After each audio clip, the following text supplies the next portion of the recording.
সূরা লাহাব। বিসমিল্লাহির রহমানির রহিম। রহমান রহিম আল্লাহ তাআলার নামে। তাব্বাত ইয়াদা আবি লাহাবিন ওয়া তাব।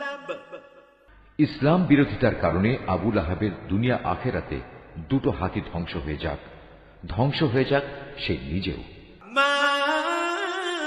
আগনা আনহু মালুহু ওয়া মা কাসাব। তার ধন সম্পদ ও আয় উপার্জন তার কোনো কাজে আসবে না।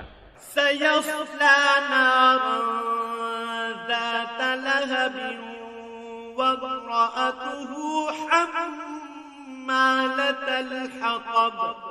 বরং তা অতি সত্বর জ্বলন্ত অগ্নিকুণ্ডে নিক্ষিপ্ত হবে, সে নিজেও সেই আগুনের লেলিহান শিখায় নিমজ্জিত হবে, তার সাথে